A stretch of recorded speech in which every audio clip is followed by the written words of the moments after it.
Hi, in this tutorial, ang pag-uusapan natin is about application of differential calculus which involves optimization problem. So, meron dito 5 na kailangan nating sundin in solving optimization problems. First is we need to analyze yung problem natin and kailangan is ma-determine natin kung ano yung ating i-maximize or i-minimize. So, yun yung unang kailangan na maintindihan natin sa problem. Kailangan makita natin kung alin ba yung i-maximize natin or i-minimize. Example, yung area ba ng naka-inscribe sa circle, sa triangle, yung maximum area ba na ganun. Kasi ang optimization problems usually ginagamit 'to sa engineering kapagka yung isang problem is puwede nating ma-transform into function. Example, meron tayong rectangular plate and dun sa rectangular plate na yun is gagawa tayo ng box and dapat daw doon sa box na yun is makuha natin yung maximum volume based dun sa rectangular plate na ibinigay sa'tin. Maximum volume in which pinaka-minimize yung wastes natin. So, yun yung purpose natin kaya sino-solve natin ang optimization problems. So, kailangan sa problem is malaman natin kung ano yung ima-maximize natin. Gaya ng sinabi ko kanina, say example, we have a plate. Example, ganyan yung plate natin. Ayusin natin. Say example, rectangular plate. We have a rectangular plate and then ikakat natin siya dito. Yan, kakatan natin yan dyan para maging itong nandito sa taas. Alisin yan, ito at ito. Para makabuo tayo ng three-dimensional na box na open yung nasa taas. In which ang sinasabi is dapat daw sa three-dimensional na to is meron tayong maximum volume na naandyan sa loob. So, ilan daw yung mga dimensions ng ikakat natin na ito based from the dimensions para makuha natin yung maximum volume. So, yun ang nakapaloob sa optimization problems. Yan yung mga iso-solve natin pagdating dito. So, we need to determine kung ano yung i-optimize natin. This time, sa example kanina is yung volume ang kailangan. Then, we need to draw the diagram para mas maintindihan natin. Then, we will formulate a function from their common relationship. So, gagamit tayo dito ng rules ng trigonometry, geometry, since we are talking about the rules of algebra, since ang pinag-uusapan natin dito is about different shapes and ima-maximize and i-minimize natin. So, we need to, kailangan malaman natin yung mga common relationship ng mga yon. And then, we need to locate the critical points by using the steps natin in solving maxima and minima. Kung naalala pa, 'di ba? Tinuruan ko kayo paano mag-solve and how to determine the maximum and minimum.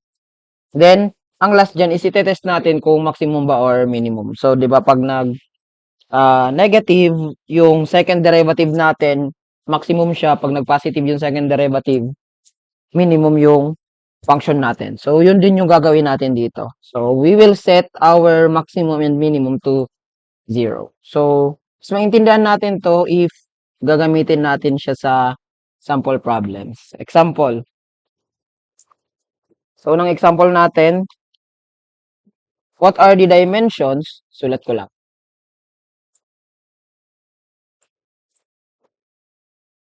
What are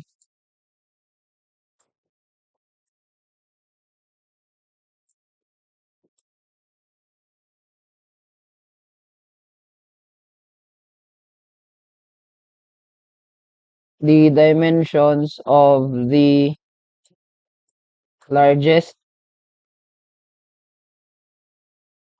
rectangle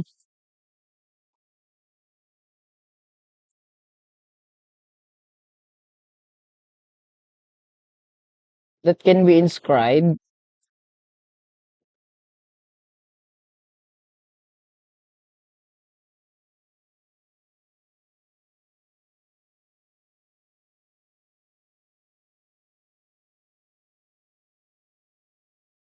in a right triangle. In a right triangle. Okay. So, 'di ba, step 1 natin in solving for optimization problems is we need to analyze the problem and kailangan is ma-determine natin kung alin yung ima-maximize. Okay, so this time, ang kailangan natin na i-maximize is yung area, what to be maximized or minimized, solution. We need to maximize daw yung pinakamalaki since we're talking about the largest. Since pinakamalaki yan, it should be the maximum. The maximum, ang required dito, ang required natin is the maximum area of rectangle inscribed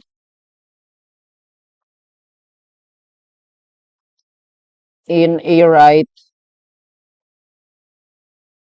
triangle. So, ito daw yung kailangan natin na i-maximize. Yung pinakamalaking area na pwede nating ipasok dun sa loob ng right triangle since we're talking about inscribed. Kasi magkaiba ang inscribe sa circumscribe. Example, we have a triangle. Kung ito yung right triangle natin, like this one, nasa loob ang rectangle natin. Ito ang inscribe. Yan. Meanwhile, ang circumscribe, kung ito ang right triangle natin, this is our right triangle. Ang circumscribed is itong pinakamalaking rectangle na pwede nating na naka-circumscribe sa kanya. Yung kabaliktaran naman, yung triangle naman or yung triangle naman ang nakapasok doon sa rectangle natin. Since we're talking about the largest rectangle na pwedeng i-inscribe, say example, this is our right triangle. Siyempre, pag right triangle, say example, ito yung base natin B at saka ito yung say A, side A. Siyempre, ang hypotenuse yung C natin. This is our side C. So, kukuha daw tayo ng largest rectangle. Say example, lagay natin dito.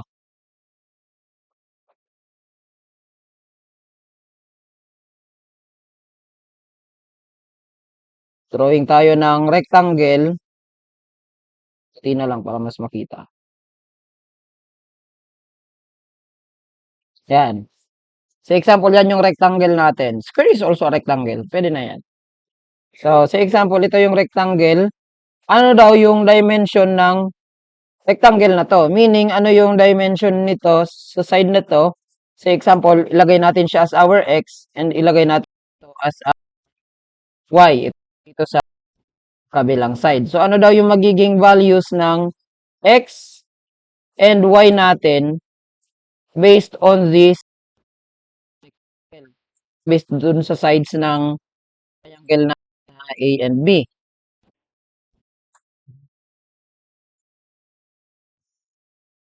So, ano yung magiging sides daw? Sa example, ito yung x natin and ito yung y. So, yan yung sa step 2 natin. Nakapag-draw tayo ng diagram based dun sa problem natin. Ang next step is to formulate a function from their common relationships. So, titingnan natin, meron tayong na-formulate na by using similar triangles, diba, naka-formulate tayo ng itong malaking triangle na to na lahat, ito as a whole, yung malaking triangle, at saka itong maliit na triangle. Na say example, consider itong para mas madali.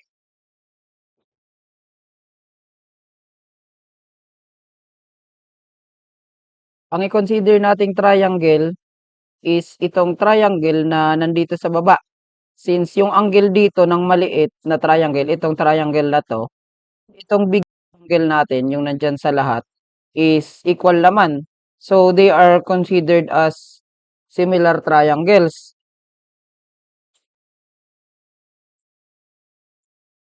Now, ang mangyayari is kung titingnan natin, if we will analyze this triangle, if this is B from this point, Kung yung total base niya, ito is B. From here up to here is B. Yan yung B natin. Ito, sa side na to. Now, kung galing naman dito hanggang dito, kung kukunin naman natin yung dimension ng itong length na to, ng triangle na maliit. Yan dyan sa part na yan. Kung kunin natin yung length na yan, syempre that is equal to yung B, bawasan natin nitong X. Since X ang distance nito, di ba? This is X. Therefore, ito pala is B minus X. Okay? So, by similar triangle,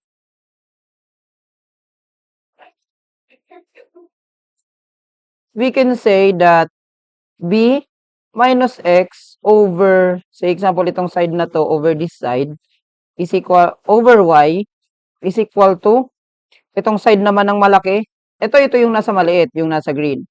B minus X over Y, over, that is equal to B over A. Itong sa side na to ng malaki, over dito sa side naman na to ng malaki. So, kinuha lang natin yung similar triangle nila. It's a similar triangle. So, what will happen? Cross multiply natin, magiging A times B minus X equals to BY. Okay? Palit natin. BY equals A times B minus X. And then, divide ko both sides by B. Makukuha natin yung value ng Y natin, which is A over B times B minus X. Okay?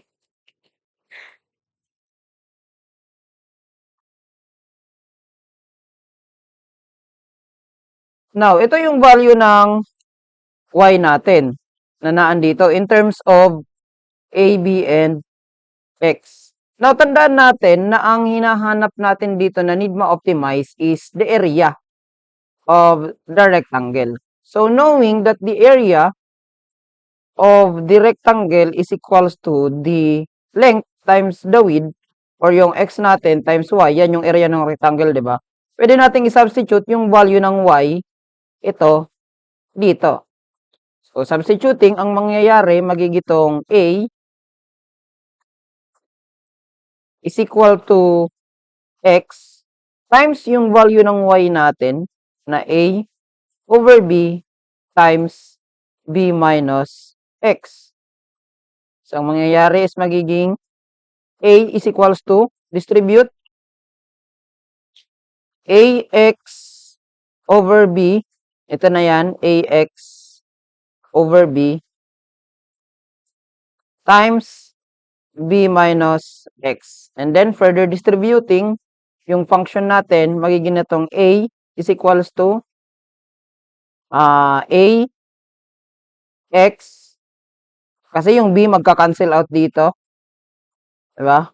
Magiging AX B over B minus AX squared over B. So, yun na yung magiging function natin.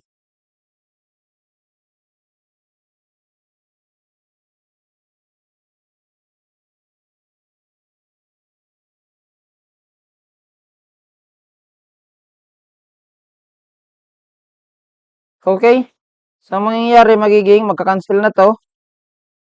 So, magiging A is now equal to AX minus A over B X squared.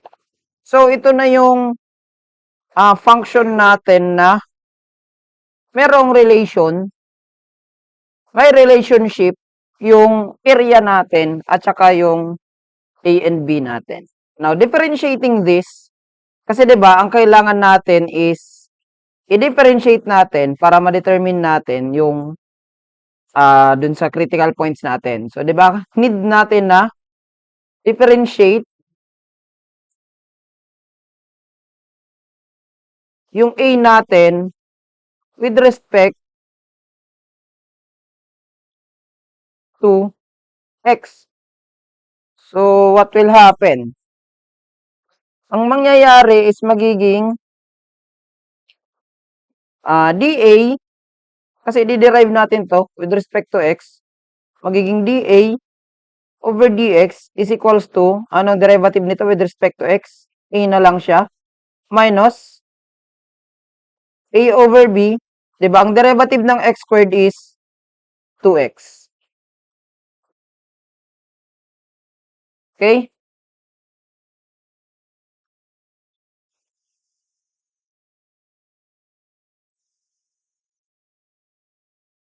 So, magiging na tong, rearrange lang natin, dA over dx equals to A minus 2A over B x. Ganyan na siya.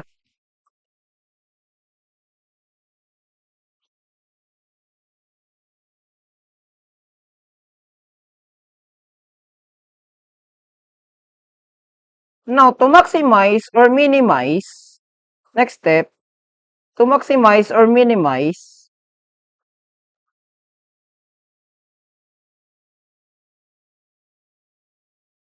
di ba, siniset natin ang first derivative to 0. So, therefore, we will let dA over dx equal to 0. So, papalitan natin to ng 0. Magiging na tong A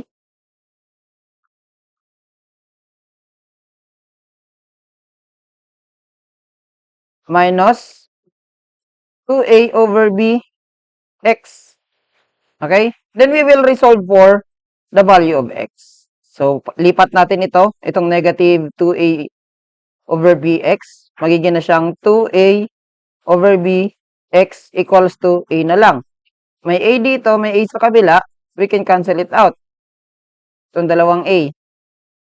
So, matitira na lang dyan is 1. Magiging 2 x over b is equals to 1. So, therefore, makikita natin na yung x natin is equals to b over. So, yan yung magiging function natin dito. Ay, sorry.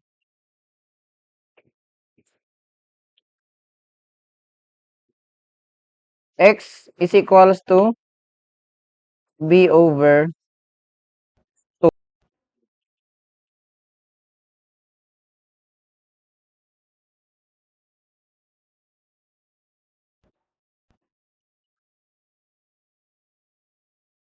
Okay. So, nakuha natin yung value ng x natin na which is b over 2.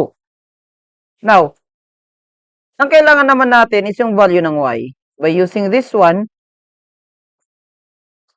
pwede natin na i-substitute yung value ng x na nakuha natin kanina dito.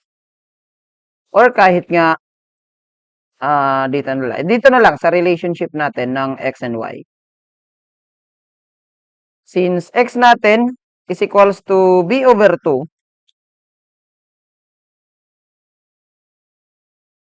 substitute natin siya dun sa function natin kanina. Ano yan? Y is equals to a over b times b minus x.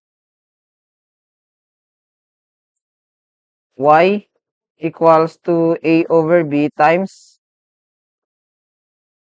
b minus x. Tama ba? Y is equals to a over b times b minus x. Okay, tama. Substitute natin ang value ng x. Magiging y equals to a over b times b minus yung x natin na b over 2. So, y equals to a over b times b minus b over 2 is b over 2. So, makakancel yung b. Makuha rin natin yung y natin or yung value nung vertical dun sa rectangle natin which is also equal to b over 2. So, therefore, yung mga points natin or the dimensions ng rectangle na to is that x natin is equals to, kalahati pala siya ng base, b over 2, and yung y natin is equal to, kalahati siya nitong a, which is a over 2. Ito yung dalawang dimension nung maximum area ng rectangle. Now, paano natin malalaman na that is already the maximum? So, di ba ang gagawin natin is, we will test the first derivative. From the first derivative is kailangan makuha natin yung second derivative. Try natin, kunin yung second derivative. If we have dA over dx which is equal to, ano yan? A minus 2a over b times x. A minus 2a over b times x. Kunin natin yung second derivative of a with respect to x, that is equal to, ano derivative ng constant? 0, minus, anong derivative nito? 2a over b, kasi ang derivative ng x is times 1. So, magiging d squared a over dx squared is equals to negative 2a over b. Anong sabi natin kapag ang second derivative is less than 0? We will say that the area is maximum. Since negative ang sagot natin nung second derivative. So, di ba yun yung sa testing natin ng maxima or minima? Pag second derivative is negative, ang sagot dyan is maximum. Maximum yan. So, therefore, itong dimensions na to, they are maximum. Okay? So, yan yung isang problem natin. So, let's try another sample problem. Okay. So, here is our example number 2. Try din natin itong sagutan. The sum of two numbers is 10. Find the minimum and maximum values. Oh, hindi. Find the minimum value of the sum of their square. Okay? So, we have daw two numbers. And pag inad natin yung dalawang number na yon, ang kanyang value is 10. The sum ng dalawang number is 10. Now, pinapahanap yung minimum value na kapag inad daw natin yung square ng dalawang number, minimum ang sagot natin. Okay. So, step 1 is we need to analyze the problem and determine what is to be maximized and minimized. So, ang required natin, minimum siya. So, minimize dapat to. Minimum sum of square of two numbers. Okay? Ang solution. Okay. Ang solution, we will let x be the first number. Okay? And y be the second number. Kasi sabi sa problem, pag inad daw natin ang x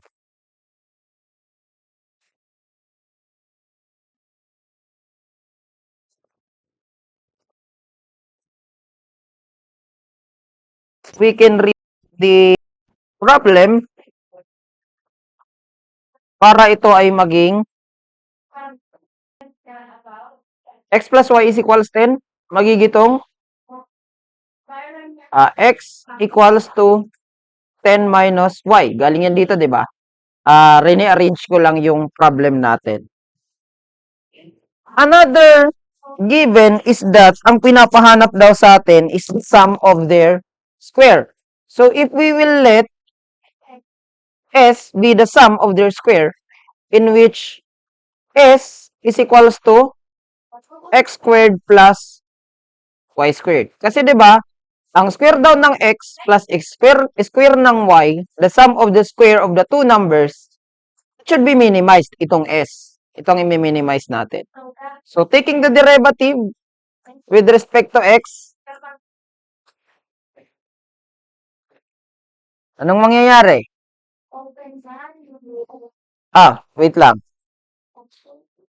May nakuha tayo kanina na value ng x which is 10 minus y. So, we will substitute it here.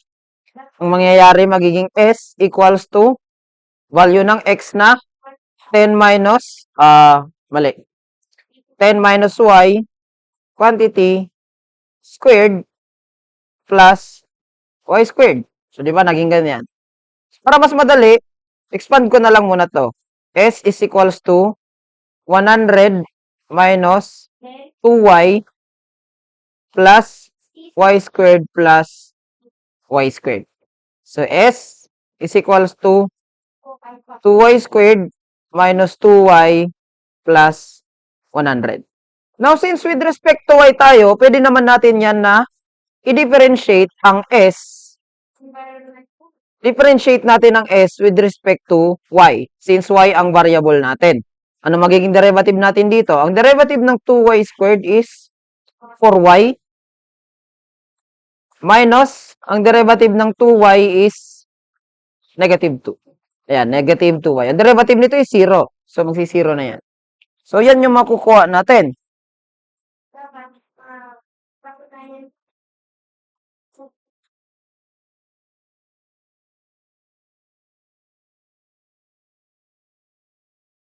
Oh, sorry. May nakita kong error. Ito pala, hindi to 2. 20y dapat to.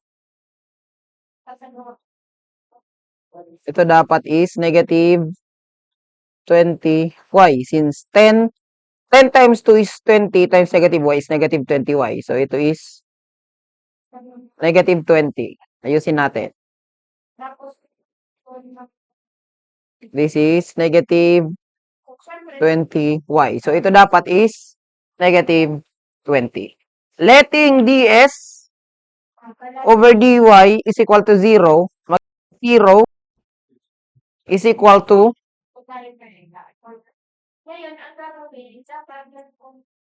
okay. Nilet natin ang ds over dy natin is equal to 0. Ang mangyayari magiging 0 equals to 4y minus 20.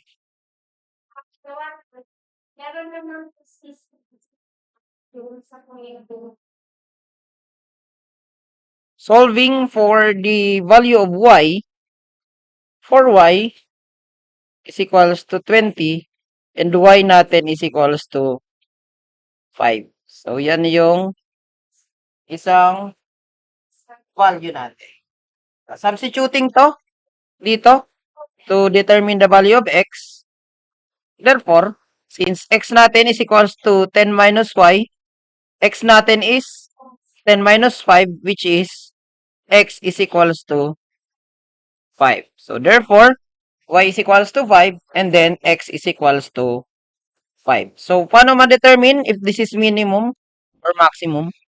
So, from our first derivative, ds over dy, which is 4y minus 20, kunin natin ang second derivative. d squared s over dy squared is equals to 4. Ito magiging 0 na to. So, since this is positive, we can say that this functions s is minimum. Pwede nating sabihin na yung s natin is minimum since positive ang second derivative natin. Or yung sum na to is minimum. In case nakunin natin yung sum. Now, ano yung value ng sum? Kasi ang pinapahanap is minimum value of the sum of their squares. Di ko pala nasulat. Find the minimum values of the sum of their squares. So, gamitin natin ito. S is equals to x squared plus y squared. S is equals to 5 squared plus yung y natin na also 5 squared. S is equals to 50. And we can say that 50 is minimum. Okay, sir? Okay, so yan yung example number 2 natin. Okay, another example. So, here is our last example. Ang sabi dito, a cylinder has a volume of 100 cubic feet. 100 cubic feet volume. The cost of the metal sheets, of the material sheets to make the cylinder should be minimized. At tinatanong, what should be the diameter? Okay. What should be the diameter of the cylinder? Okay? Okay. So, ang required dito is the diameter. Is the diameter of the cylinder. Pero, ang kailangan natin na i-minimize is yung ating surface area. Surface area should be minimized. Kailangan is ma-minimize natin yung gagamitin natin na material para konti lang yung cost ng cylinder na gagawin natin. So, dapat ma-minimize natin yung surface area. Ang tanong, ano yung surface area ng cylinder? Okay, let's draw the cylinder. So, example, ito yung cylinder natin.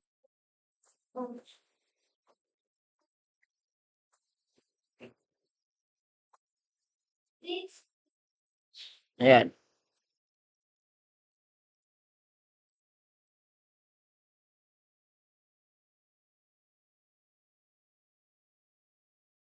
Okay. Adjust lang natin.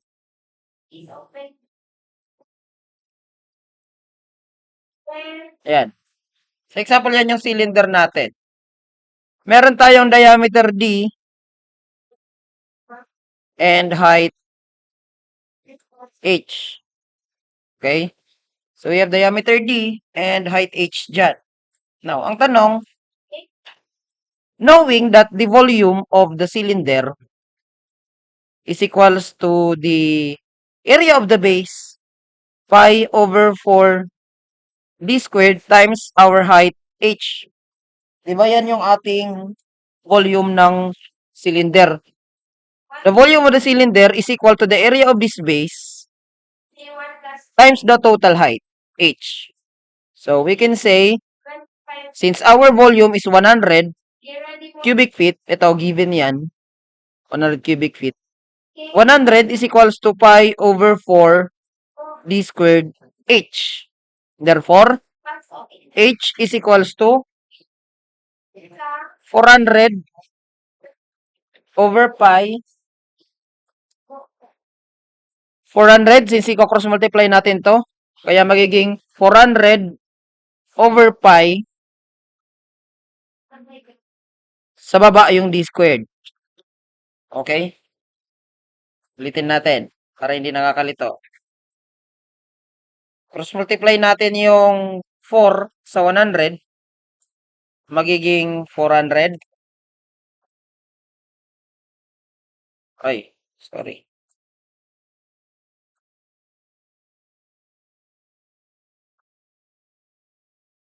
Look.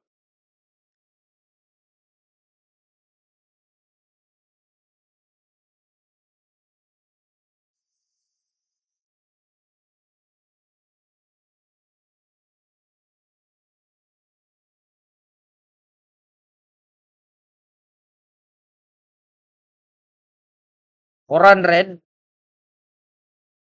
equals pi d squared h. Since diameter ang hinahanap natin, so yun yung kailangan natin na respect yung diameter. Ang gawin natin is yung h na ang kunin natin dito. So, h is equals to 400 over pi d squared. Now, sabi ko kanina, ang kailangan natin na i-minimize is the surface area.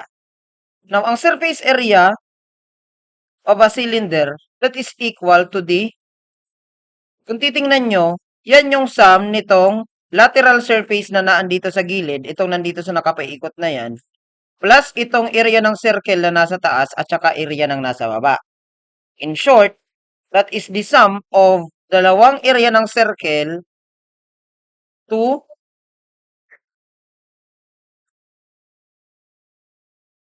2 times pi over 4 d squared plus yung area nitong lateral, which is that is equal to the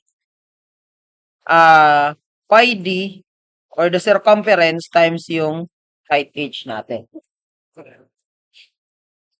Simplifying, ito, makakancel, matitira is SA equals pi d squared over 2 plus pi d.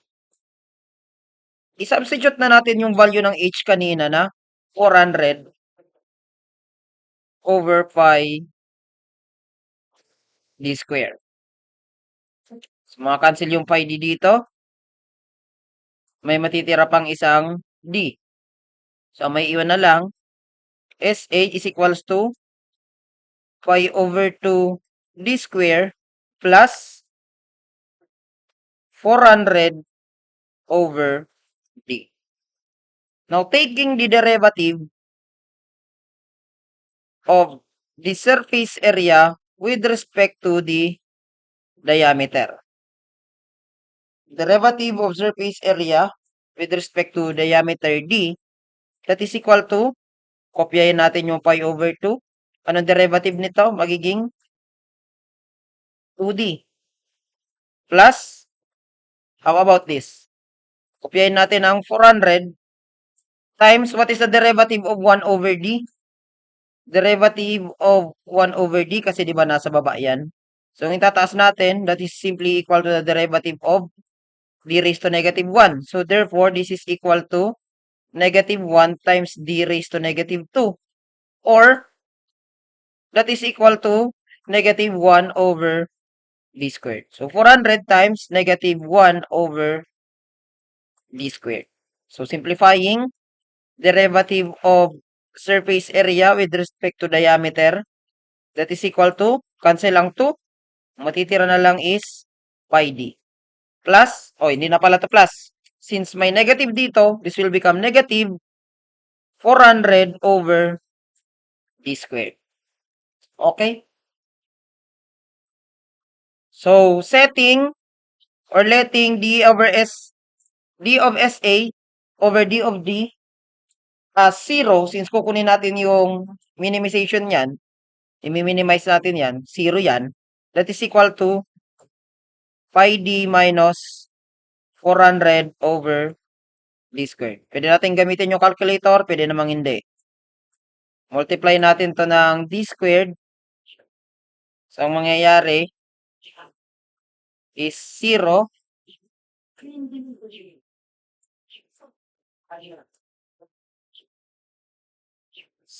equals pi d times d squared is pi d cube minus 400. So, gamitan na natin ang calculator. D is equals to, lipat natin yung 400 over pi times cube root. So, calculator, cube root of 400 over pi. Ay, mali. 400 over shape pi. 5.03. So, 5.03 feet yung ating diameter. Okay? Now, check natin if this is minimum or maximum. Galing dito sa derivative ng surface area natin, ito. Di ba yan? D of SA, derivative of surface area with respect to D, that is equal to pi d minus 400 over d squared. So, kunin natin yung second derivative with respect to diameter. Ito, this will become pi minus